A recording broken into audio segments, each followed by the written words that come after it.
Welcome to Teaching Truth. In the movie The Fugitive, starring Harrison Ford, prison escapee Dr. Richard Kimball, a Chicago sergeant falsely convicted of killing his wife and determined to prove his innocence, leads his pursuers to the one-armed man who committed the crime. In the movie, as it were, that we've been observing this week, the movie of Joseph Behind Bars, Joseph had been falsely convicted of attempted rape. And yet, in a providential way, in a God-ordained way, through circumstances that God had his hand upon, he would be led to the man who essentially orchestrated many crimes, the great Pharaoh himself. And for our final reflection today, we want to think about the disappointments of prison which Joseph experienced, the disappointments of prison. Just like Dr. Richard Kimball, that innocent man, when he went to prison, an honourable and good man, he would have been very disappointed and downcast. Joseph experienced disappointments in prison. Let's dig into the narrative. And what were they? Well, the dreams of the butler and the baker, and possibly the candlestick maker, were fulfilled as Joseph said they would be. The butler was restored to his position, number 2 to the number 1 cupbearer to the king. But the baker, he was executed by Pharaoh. And remember, Joseph had asked the butler to remember him when he was restored to his office. We read that in verses 14 to 15. But we're actually told in the last verse of the chapter, verse 23, that the butler forgot all about him. Perhaps the butler was so preoccupied with being restored to this great position, he thought, well, Joseph, he can get on with it. I'm not bothered. I'm back to where I'm happy. Forget everybody else. But surely this must have broken Joseph's heart. I mean, just put yourself in the shoes of Joseph when that butler was released. Joseph could well have had thought as a young teenage fellow, well, the butler's going up to Pharaoh and he'll tell Pharaoh about me and the fact that I helped him with the dream and about the miscarriage of justice, and all will be well, and within maybe even 24 hours, I'll be set free. And I'm sure that young Joseph, every time that prison door opened, Joseph would have had thought that it was perhaps someone coming to set him free, to get him out of jail free. But this was no Monopoly game. This was real life. Real life, because days turned into weeks. Weeks turned into months, and months turned into 2 long years. We read that in Genesis 41, verse 1, before Joseph was released, when 2 full years had passed.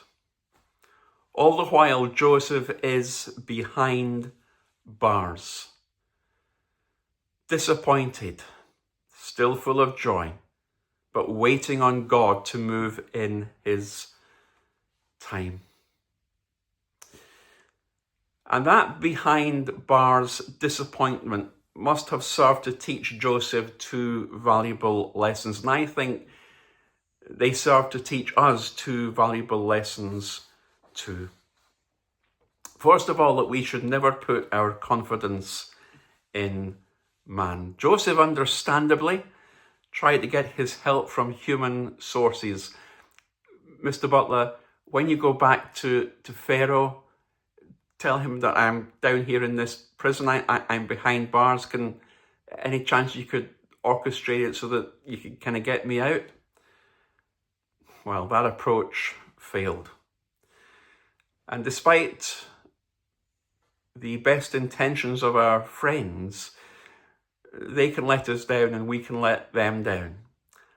Our only one and true help comes from the Lord. Oh yes, he may use humans as instruments, but behind the provision is the hand of God Almighty.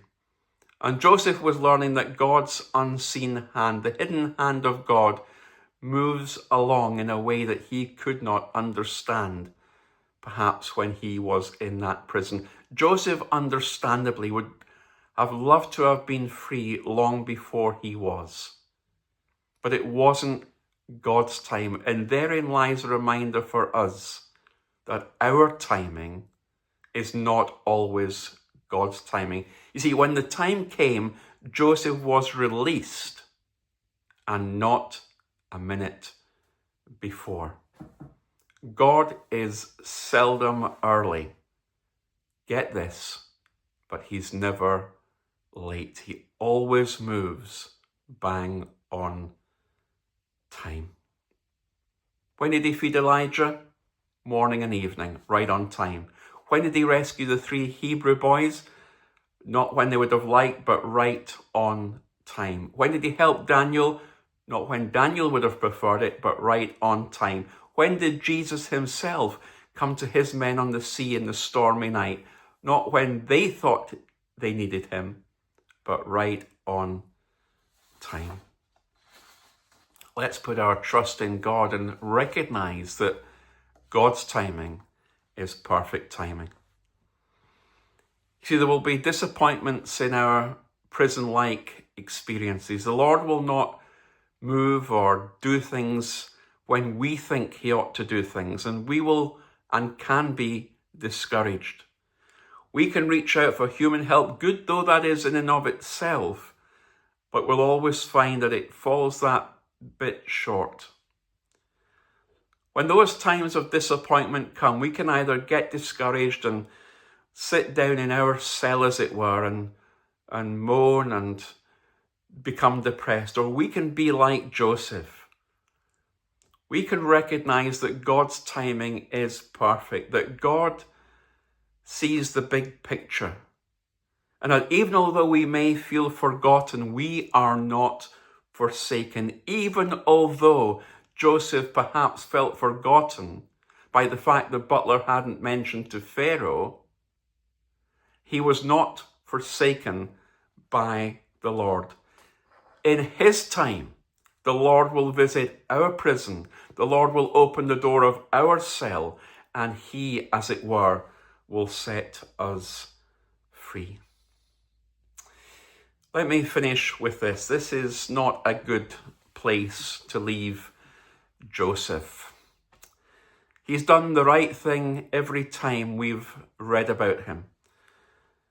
But he's suffering for righteousness' sake. There he stands or sits in his prison cell behind bars, falsely accused, wrongly imprisoned, and now he feels forgotten. Even as he's behind bars, the wheels of God's providence are turning. God is working his purpose out, as the hymn says, it succeeds from year to year. Soon, the plan and the purposes of God will become crystal clear. Remember that God takes Joseph from the pit to the prison and then to the palace. Joseph was never to remain in the pit. Joseph was never to remain in the prison. God's plan and purpose for Joseph in the pit and in the prison was to take him on that journey towards the palace. Join me next week in Teaching Truth as we read of Joseph interpreting Pharaoh's dreams in Pharaoh's palace.